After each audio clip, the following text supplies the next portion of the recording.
Special good morning to all of you. स्वागत है आपका एक नए वीडियो में। दोस्तों आज की इस वीडियो में हम पॉलिटेक्निक थर्ड सेमेस्टर के इंजीनियरिंग मटेरियल सब्जेक्ट के चैप्टर थर्ड के टॉपिक्स को कवर करेंगे। चैप्टर थर्ड आपका कौन सा है? धातुएं एवं मिश्र धातुएं। आपको नाम से ही मालूम होगा, ये तो आप पिछली कक्षाओं से ही पढ़ते चले आते होंगे। और देखिए, ये जो आपका चैप्टर है, इस चैप्टर से आपके लगभग 7 से 8 नंबर के क्वेश्चन पूछे जाएंगे और पूरे बुक का ये सबसे आसान चैप्टर है। इससे आसान चैप्टर कोई नहीं है, तो आप सही तरीके से समझेंगे, आपको रटने की ज़रूरत नहीं है। और काफ़ी इसमें बेसिक चीज़ें हैं जो आपको पहले से ही सब चीज़ें मालूम होंगी, ठीक है। तो धातुएं और मिश्र धातु ये आपका चैप्टर है। तो चलिए वीडियो को स्टार्ट करते हैं। वीडियो को स्टार्ट करने से पहले दो बातें कहूँगा कि अगर आप हमारे चैनल पे पहली बार विजिट कर रहे हैं, वीडियो आपको अच्छा लगेगा तो वीडियो को लाइक, चैनल को सब्सक्राइब और बेल आइकन को प्रेस करना ना भूलिएगा। यहाँ से आपको हमेशा इंजीनियरिंग लाइन से कोई ना कोई अपडेट या फिर ऑनलाइन क्लास, मतलब अगर आप इंजीनियरिंग लाइन के किसी भी क्षेत्र से हैं तो ये चैनल काफ़ी आपके लिए लाभदायक रहेगा। तो चलिए फाइनली हम वीडियो को स्टार्ट करते हैं। देखिए, सबसे पहले हमें जानना जरूरी है कि जो इंजीनियरिंग मटेरियल्स होते हैं, इंजीनियरिंग पदार्थ जिसको कहते हैं, ठीक है, अभियांत्रिकी पदार्थ, वो कितने भागों में होते हैं, वो तो मतलब कितने टाइप्स के होते हैं, तो दो टाइप्स के होते हैं। कौन कौन से? धात्विक पदार्थ और अधात्विक पदार्थ, ठीक है। तो धातु और अधातु, इसमें तो बताने की जरूरत नहीं है कि धातु क्या होते हैं और अधातु क्या होते हैं। ये तो बेसिकली सबको मालूम है, आप लगभग 5वीं क्लास से ही धातु और अधातु के बारे में, मेटल और नॉन मेटल के बारे में पढ़ते आ रहे हैं, ठीक है। तो यहाँ पे इंजीनियरिंग मटेरियल्स की बात हो रही है, इंजीनियरिंग पदार्थ की। तो ये बेसिकली दो प्रकार के होते हैं, धात्विक पदार्थ और अधात्विक पदार्थ। अब देखिए, धात्विक पदार्थ में भी दो प्रकार के होते हैं, ठीक है। अधात्विक को साइड में कीजिए, ठीक है, हमें जो पढ़ना है वो देखेंगे। धात्विक पदार्थ में भी दो प्रकार के होते हैं, लौह धातुएं और अलौह धातुएं। लौह धातुएं मतलब जिसमें आयरन की मात्रा होती है, ठीक है। तो हमें बेसिकली इस चैप्टर में यही लौह धातुओं से महत्वपूर्ण, मतलब जितनी भी चीज़ें पढ़नी है, लौह धातुओं से महत्वपूर्ण चीज़ें ही पढ़नी है इस मतलब हमें इस चैप्टर में, ठीक है। तो देखिए, लौह धातुएं, लौह धातुएं वे धातुएं हैं जिनका मूल धातु आयरन यानी लोहा होता है। इस श्रेणी में सभी प्रकार के आयरन तथा स्टील आते हैं। मतलब लौह धातुएं क्या है? लौह धातुएं वे धातुएं हैं जिनका मूल धातु लोहा होता है। मतलब लौह धातुओं से मतलब ही है कि लोहे से मतलब ही आपका, ठीक है। और इस श्रेणी में सभी प्रकार के आयरन तथा स्टील आते हैं। अब देखिए, बात आती है यहाँ से, जब जो सबसे इंपॉर्टेंट आपका टॉपिक्स यहाँ से शुरू होता है कि लौह धातुओं का वर्गीकरण। यहाँ से आपके एग्जाम में पूछे जाते हैं जितने भी क्वेश्चन बनेंगे, ठीक है। और इसमें कई सारी भट्टियाँ भी हैं, जैसे मान लीजिए कि आपका कच्चा लोहा, ढलवा लोहा आपको ये दिया है, इसकी सारी भट्टियाँ भी हैं, उसको भी हम कवर करेंगे वीडियो में, ठीक है। अब देखिए, लौह धातुओं का वर्गीकरण। तो लौह धातु मुख्यतः 4 प्रकार की होती हैं, ठीक है। कच्चा लोहा यानी पिग आयरन, ढलवा लोहा यानी कास्ट आयरन, और पिटवा लोहा यानी व्राउट आयरन, और स्टील, ठीक है। ये 4 प्रकार के लौह धातुओं का ये वर्गीकरण है, 4 प्रकार की। अब देखिए, यहाँ पे इससे क्वेश्चन किस टाइप के बनते हैं, हम आगे चलने से पहले जैसे आपका कह देगा कि लौह धातुओं का वर्गीकरण कीजिए, या फिर संक्षिप्त में वर्णन कीजिए, या फिर ऐसे कह देगा कच्चा लोहा या फिर ढलवा लोहा के मतलब उत्पादन की विधि बताइए, मतलब उसको कैसे उत्पाद किया जाता है, कैसे उसको बनाया जाता है, ऐसे आपके क्वेश्चन पूछता है। और इसमें काफ़ी सारी भट्टियाँ होती हैं जिससे इसका निर्माण होता है, तो काफ़ी थोड़ा सा लंबा प्रोसेस होता है, ठीक है काफ़ी ईजी, मैं बढ़िया तरीके से आपको समझा दूंगा, लेकिन थोड़ा सा लंबा पड़ता है, ठीक है। बस उसमें लिखना रहता है, लंबा कुछ है नहीं, ठीक है। अब देखिए, यहाँ पे सबसे पहले 4 चीज़ें दी हैं, कच्चा लोहा, ढलवा लोहा, पिटवा लोहा और स्टील। तो सबसे पहले एक एक करके हम देखेंगे इसका डिफिनीशन क्या होगा, कच्चा लोहे का, पक्कल ढलवा लोहे का, पिटवा लोहे का और स्टील का, ठीक है। तो देखिए, कच्चा लोहा, ठीक है, लौह अयस्क को अधिक कार्बन वाले ईंधन जैसे कोक के साथ प्रज्वलित करने पर जो माध्यमिक उत्पाद बनता है उसे कच्चा लोहा कहते हैं। अब देखिए, यहाँ पे 2-4 शब्द आए हैं, 2-3 शब्द, जैसे लौह अयस्क, यहाँ पे एक अयस्क नया शब्द आता है, काफ़ी सारे स्टूडेंट को यहाँ पे कन्फ्यूजन होगी, ठीक है। तो लौह अयस्क को अधिक कार्बन वाले ईंधन जैसे कोक हो गया, ठीक है, के साथ प्रज्वलित यानी गलाने, मतलब प्रज्वलित करने पर जो माध्यमिक उत्पाद बनता है उसे कच्चा लोहा कहते हैं। यहाँ पे एक चीज़ अयस्क आई है, लौह अयस्क, ठीक है। तो अयस्क क्या होता है? लोहे को प्राप्त करने के लिए लौह अयस्कों का शोधन किया जाता है। जैसे लौह अयस्क पृथ्वी में प्रचुर मात्रा में उपलब्ध है, जिन्हें खदानों से निकाला जाता है, ठीक है। देखिए, लौह अयस्क का मतलब है, जैसे मान लीजिए कि आपके पृथ्वी पे नेचुरली चीज़ें, काफ़ी सारी चीज़ें होती हैं, तो उस प्रकार का मान लीजिए कि आपका एक लोहे का टुकड़ा मिल रहा है, ठीक है। तो उसमें काफ़ी सारी अशुद्धियाँ होंगी, ठीक है, काफ़ी सारी अशुद्धियाँ होंगी, तो उसको क्या कहता है? उसको अयस्क कहा जाता है। तो अयस्क कई प्रकार के होते हैं, जिसमें कम अशुद्धि होगी, इसमें ज़्यादा होगी, तो उस अशुद्धियों को बाद में क्या कहता है, कम मतलब ऐसे आपका उत्पादन के समय उसको सही से निकाला जाता है अशुद्धियों को। तो अयस्क का मतलब क्या है? अयस्क का मतलब सीधे है कि ये एक नेचुरली चीज़ होता है, मतलब प्राकृतिक द्वारा, और इसमें काफ़ी सारी मान लीजिए कि लौह का अयस्क की बात करें तो इसमें वो लोहे का ही अयस्क होगा, ठीक है, लोहे की चीज़ें होंगी, लेकिन उसमें काफ़ी सारी अशुद्धियाँ मिली होंगी, ठीक है, तो उसी को हम अयस्क कहते हैं। तो लौह अयस्क को अधिक कार्बन वाले ईंधन, ठीक है, अधिक कार्बन वाले ईंधन मतलब फ्यूल, जैसे कोक के साथ प्रगलित करने पर जो माध्यमिक उत्पाद बनता है, मतलब जब उसको गलाएंगे, उसको प्रगलित करेंगे अधिक कार्बन वाले ईंधन के साथ, तो जो उत्पाद बनेगा उसे ही हम क्या कहेंगे, कच्चा लोहा यानी पिग आयरन कहेंगे। ठीक है, कच्चे लोहे में कार्बन की मात्रा प्रायः 3.5 से 4.5% तक होती है। ये ध्यान रखने वाली बात है कि अगर पूछ देगा आपसे कि कच्चे लोहे में कार्बन की मात्रा कितनी होती है, तो आपको जवाब यही देना होगा कि 3.5 से 4.5% तक कच्चे लोहे में कार्बन की मात्रा होती है। ठीक है, दूसरी बात आती है ढलवे लोहे की यानी कास्ट आयरन की। और कास्ट आयरन के भी कई टाइप्स होते हैं, तो पहले हम इसके एक एक डिफिनेशन देखेंगे, उसके बाद से आगे के टॉपिक्स को कवर करेंगे। देखिए ढलवा लोहा, ढलवा लोहा कच्चे लोहे की सहायता से तैयार किया जाता है। कच्चे लोहे को क्यूपोल भट्टी में पिघलाकर अशुद्धियों को दूर करके कास्ट आयरन यानी ढलवा लोहा प्राप्त किया जाता है। देखिए ये आपका एक भट्टी दी है क्यूपोल भट्टी, तो यहाँ पे क्या कह रहा है, ढलवा लोहा कच्चे लोहे की ही सहायता से बनाया जाता है। आपका अभी आपने पहला जो पढ़ा कच्चा लोहा, तो दूसरा पढ़ रहे हैं ढलवा लोहा। तो जो ढलवा लोहा है वो कच्चे लोहे की सहायता से ही बनाया जाता है, तैयार किया जाता है। कच्चे लोहे को क्यूपोल भट्टी में पिघलाकर, एक क्यूपोल आपकी भट्टी होती है, आगे हम अध्ययन करेंगे, तो क्यूपोल भट्टी में पिघलाकर अशुद्धियों को दूर करके कास्ट आयरन यानी ढलवा लोहा प्राप्त किया जाता है। और देखिए इसके कुछ गुण भी होते हैं। ठीक है, तो कौन कौन से गुण होते हैं, यह जंगरोधी होता है। ठीक है, यह जंगरोधी होता है, आपको मालूम होगा। मान लीजिए कि जो आपका ढलवा लोहा है वो एक प्रकार का जंगरोधी होता है, काफ़ी अच्छा टाइप का लोहा होता है। ठीक है, यह कठोर होता है, आपको मालूम होगा जब धातु है तो लगभग अधिकतर धातुएं क्या होती है, कठोर होती है।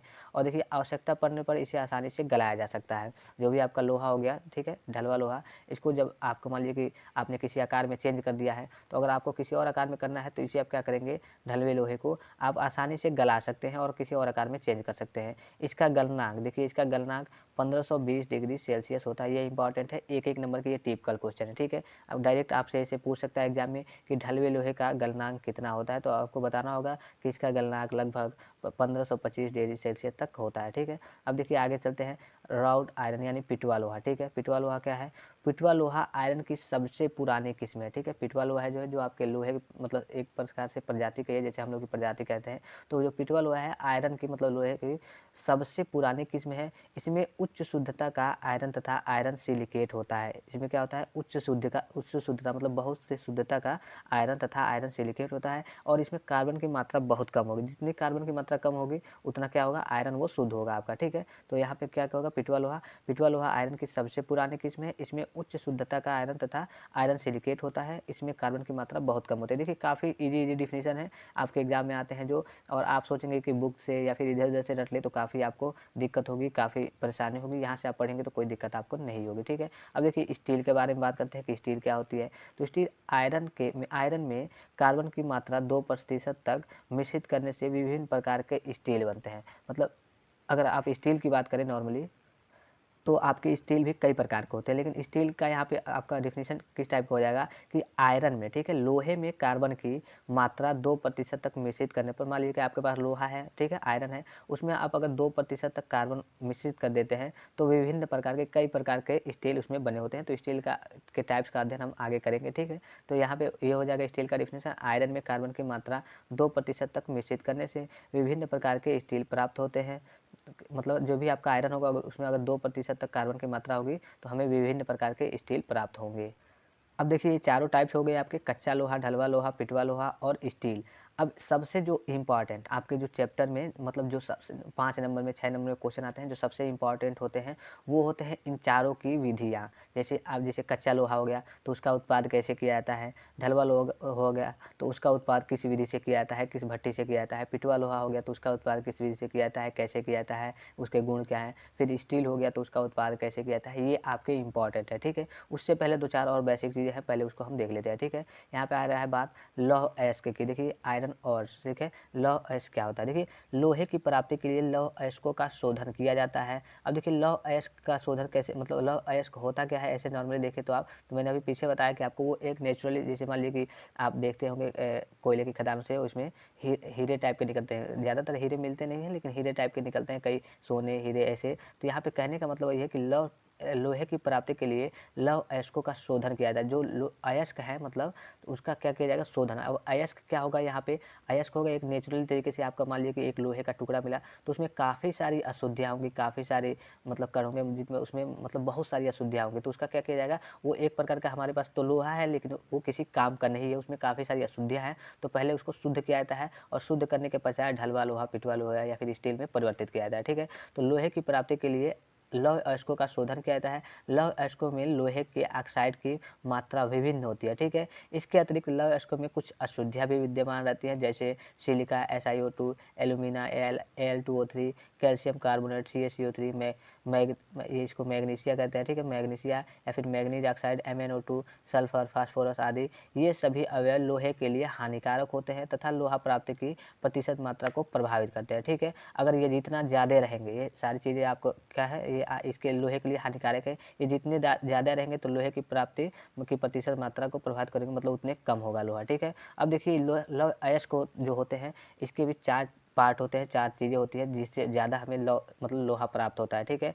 लौह अयस्क कौन कौन से हैं, और ये आपके एग्जाम में ज़रूर पूछा जाता है, मतलब नॉर्मली एक एक 2-2 नंबर के ये एग्जाम में आपके पूछा जाता है। डायरेक्ट पूछ देगा कि लौह अयस्क मैग्नेटाइट एमीटाइट, मतलब इसके आप गुण को बताइए या फिर इसका सूत्र लिखिए, ऐसे पूछ देता है, ठीक है। देखिए पहला आता है मैग्नेटाइट, ठीक है। पहला जो आपका आता है वो क्या आता है, मैग्नेटाइट। इसका रासायनिक सूत्र आप देख लेंगे, रासायनिक सूत्र क्या होगा, Fe3O4। रासायनिक सूत्र आप देख लेंगे यहाँ पे Fe3O4, ठीक है। रासायनिक सूत्र क्या होगा, Fe3O4। ये इंपॉर्टेंट है, रासायनिक सूत्र आपका डायरेक्ट भी 1 नंबर में पूछ सकता है, ठीक है। तो मैग्नेटाइट क्या है, यह अयस्क में इस अयस्क में आयरन की मात्रा 72.5% तक होती है, ठीक है। इस अयस्क में जैसे ये जो आपका मैग्नेटिक अयस्क हो गया, इसमें आयरन की मात्रा लगभग 72-72.5% तक होती है। भारत में यह अयस्क कर्नाटक, बिहार, उड़ीसा, तमिलनाडु और हिमाचल प्रदेश में पाया जाता है, काफ़ी इंपॉर्टेंट है। और इसका रंग देखिए, इसका रंग कैसा हो जाएगा, तो इसका रंग भूरा या काला होता है, याद रखेंगे कि इसका रंग भूरा या फिर काला होता है। और इसके बावजूद ये आप याद रखेंगे, अभी मैंने आपको बताया कि इसका सूत्र क्या होता है, Fe3O4। ये जरूर याद रखेंगे, Fe3 मैग्नेटाइट डायरेक्ट ऐसे पूछ लेता है कि मैग्नेटाइट का सूत्र लिखिए, या फिर मैग्नेटाइट में आयरन की मात्रा कितनी होती है, ठीक है। तो ये आपका पहला हो गया। फिर दूसरा क्या है, दूसरा देखिए हेमेटाइट, ठीक है।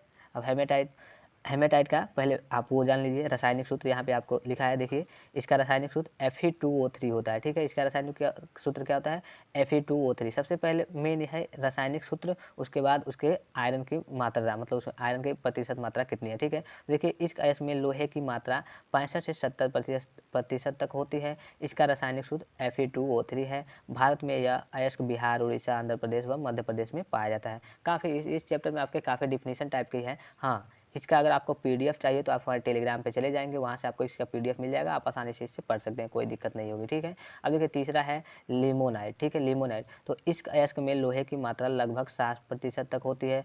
इसमें नमी की मात्रा अधिक होती है, इसमें लगभग 14.5% संयुक्त जल यानी कंबाइंड वाटर की मात्रा पाई जाती है। और इसका रासायनिक सूत्र क्या है, 2Fe2O3 3H2O है। ये हल्के पीले रंग से काले रंग के बीच विभिन्न रंगों में पाए जाते हैं, मतलब हल्का पीला रहेगा, हल्का काला रहेगा, उस टाइप के विभिन्न रंगों में पाए जाते हैं। और ये भारत में बंगाल तथा बिहार राज्यों में पाए जाते हैं। ज़्यादातर ये जो लिमोनाइट है वो आपके भारत के बंगाल तथा बिहार राज्यों में पाए जाते हैं। और इसकी देखिए 3 चीज़ें, बस इसका आपको सूत्र याद रखना है, 2Fe2O3 3H2O, ठीक है। इसका रासायनिक सूत्र याद रखना है आपको। उसके बाद से इसका थोड़ा सा रंग याद रख लेना है कौन सा, और इसमें इसमें अयस्क में लोहे की मात्रा कितनी प्रतिशत लोहे की मात्रा है वो याद रखना है। बस यही 3 चीज़ें, उसके बाद से आप इसको जोड़ के एग्जाम में लिख सकते हैं, ठीक है।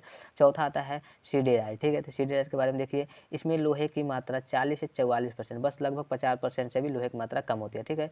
तो इसमें लोहे की मात्रा 40 से 44% तक पाई जाती है। भारत में यह अयस्क रानीगंज, मतलब यानी वेस्ट बंगाल में पाए जाते हैं। यूके, मतलब यूके जो कहीं यूनाइटेड किंगडम, ठीक है, जिसको इंग्लैंड के नाम से आप जानते हैं, तो यूके तथा रूस में इसके बड़े भंडार पाए जाते हैं। इसका रासायनिक सूत्र FeCO3 है। यह अयस्क भूरे काले, मतलब थोड़ा सा भूरे काले टाइप का या फिर भूरे लाल तथा हल्के पीले रंग में पाए जाते हैं। इंपॉर्टेंट है इसका रासायनिक सूत्र। सबसे पहले इसके मतलब अगर डायरेक्ट आपको अयस्क पूछ देगा कि अयस्क से आप क्या समझते हैं, इसके विभिन्न मतलब लोहे के विभिन्न अयस्कों के बारे में बताइए, तो सबसे पहले आपको अयस्क के बारे में लिखना होगा, ठीक है। अपने मर्जी से आप जोड़ के लिख सकते हैं, मैंने अभी बताया जैसे, ठीक है। उसके बाद से इसके चारों टाइप्स के लिखेंगे। चारों टाइप्स को लिखने के बाद इसमें मेन पॉइंट क्या है, सबसे पहले इसका रासायनिक सूत्र है। मान लीजिए कि मैग्नेटाइट ही हो गया, तो मैग्नेटाइट का रासायनिक सूत्र पहले लिखेंगे, उसमें आपके आयरन की प्रतिशत मात्रा लिखेंगे, वो किस कलर टाइप का होता है वो लिख देंगे, तो आपका नंबर सही से मिल जाएगा, ठीक है। अब देखिए आगे बढ़ते हैं हम।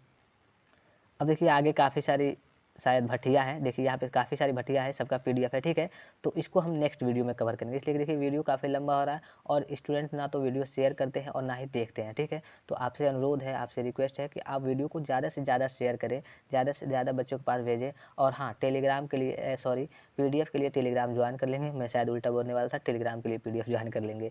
तो आप पीडीएफ के लिए टेलीग्राम को ज्वाइन कर लेंगे, वहाँ से जितनी सारी अब मुझसे जितना हो सकता है मैं कोशिश करता हूँ कि अच्छे तरीके से आपको बताऊँ कि आपको समझ में आए। अगर आप किताबी भाषा से पढ़ेंगे तो रटते रह जाएँगे और प्रॉब्लम होगी, काफ़ी समस्या होगी, तो आप इसके थ्रू आप पढ़ सकते हैं। और रही बात जितनी भट्टियाँ हैं तो काफ़ी इंपॉर्टेंट है, आपकी जितनी भी भट्टियाँ हैं इसमें मतलब जिस भी टाइप की, जैसे कि आपका कच्चा लोहा हो गया, ढलवा लोहा, पिटवा लोहा, जो भी है उसके उत्पादन की जितनी भट्टियाँ हैं वो काफ़ी इंपॉर्टेंट है। जैसे स्टील भी हो गया उसके बारे में, और काफ़ी सारी चीज़ें, एल्युमिनियम, सबके बारे में इसमें आपको बेसिक चीज़ें पढ़नी है। आप पहले से ये थोड़ी-थोड़ी चीज़ें जानते भी हैं, बस आप देख लेंगे एक बार वीडियो को, तो इसको दोबारा आपको इसको देखना नहीं पड़ेगा। और भट्टियों के बारे में स्पेशल वीडियो, मतलब जितनी भट्टियाँ हैं 4-5 जो इंपॉर्टेंट हैं, आपके एग्ज़ाम में आती हैं, वो जो कभी नहीं आती, ऐसा नहीं कि जो कभी नहीं आती उसके क्या फ़ायदा, आपके माइंड में लोड पड़ेगा। जो भट्टियाँ, जितनी टाइप की भट्टियाँ हैं जो आपके एग्ज़ाम में हर बार मतलब आती ही आती है 5 नंबर में, उसके बारे में मैं आपको ऐसे नहीं कि जो किताबी भाषा में लिखा है, मतलब मान लीजिए कि वैसे बताऊँगा। देखिए इसे नॉर्मली तरीके से बताऊँगा कि कहाँ से क्या करना है, क्या डाला जाता है, क्या होता है, एकदम बेसिक तरीके से कि आपको याद रहे। तो आपको एग्ज़ाम में ऐसे भी आए तो आप आँख बंद करके उसका सॉल्यूशन, मतलब उसका फिगर बना सकते हैं, उसके बारे में 2-4 शब्द लिख सकते हैं। तो इस प्रकार से मैं नेक्स्ट वीडियो में भट्टियों के बारे में बताऊँगा, और आपसे अनुरोध करूँगा कि आप इस वीडियो को शेयर करेंगे, मतलब जितनी भी वीडियोज़ होती हैं जो आपके लिए हेल्पफुल होंगी तो अपने दोस्तों के पास भी शेयर करेंगे कि इससे उनका भी थोड़ा-सा लाभ मिल जाए। अगर अच्छे तरीके से पढ़ाता हूँ तो, अगर नहीं पढ़ाता हूँ तो ठीक है, आप खुद देखते हैं, जिनको अच्छा लगता है वो देखते हैं, जिनको अच्छा नहीं लगता है वो नहीं देखते हैं, ना ही वीडियो को लाइक करते हैं। तो अच्छा लगेगा तो वीडियो को भी लाइक कर देंगे, ठीक है।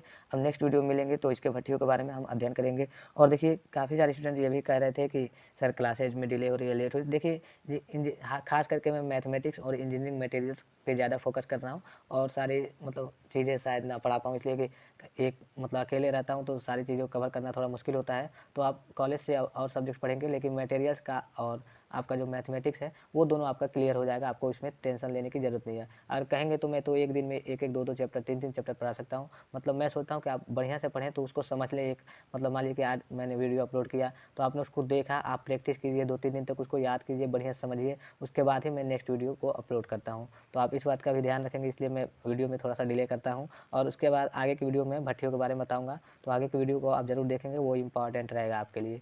फिलहाल आज के लिए इतना ही, धन्यवाद, थैंक्स फॉर वॉचिंग, मिलते हैं नेक्स्ट वीडियो में।